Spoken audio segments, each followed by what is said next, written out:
Tangis Sheila Arika pecah, Mbah Tarman sang suami jadi tersangka cek mahar 3 miliar rupiah palsu. Tangis Sheila Arika, 24 tahun, pecah saat tahu suaminya Mbah Tarman jadi tersangka dan resmi ditahan. Mbah Tarman ditetapkan tersangka dalam kasus cek mahar 3 miliar rupiah palsu. Sheila Arika diketahui sempat mendampingi sang suami di Polres Pacitan. Hal tersebut disampaikan Imam Bajuri selaku kuasa hukum dari Mbah Tarman Jumat, 5 Desember 2025. Sheila mendampingi suaminya dari rumahnya untuk memenuhi panggilan penyidik, namun dia tidak ikut ke Mapolres, dan menunggu di kantor advokat, ujar Imam Bajuri. Ketika awak media berkunjung ke kantor advokat Imam Bajuri, Sheila belum bersedia memberikan keterangan.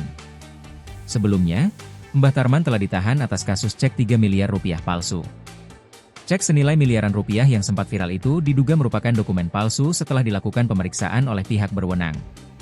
"Iya, Mbah Tarman kami tahan," ungkap Kasat Reskrim Polres Pacitan, AKP Hoirul Maskanan, Jumat, 5 Desember 2025, kepada Tribun Jatim Network. AKP Hoirul menyatakan bahwa saat ini status Tarman sudah naik menjadi tersangka. Setelah sebelumnya diperiksa sebagai saksi. Dia menjelaskan bahwa telah memanggil beberapa saksi. Termasuk saksi ahli telah memberikan keterangan perihal cek. Saksi ahli menyatakan bahwa cek yang diberikan tidak sesuai dengan asli. "Kami sudah mengantongi 2 alat bukti," tambahnya. Dia menjelaskan Mbah Tarman pada Kamis, 4 Desember 2025, diperiksa sebagai saksi. Kemudian ada 2 alat bukti yang cukup, hingga status Mbah Tarman naik menjadi tersangka. Diperiksa setelah cukup bukti ditentukan ditahan langsung tahan.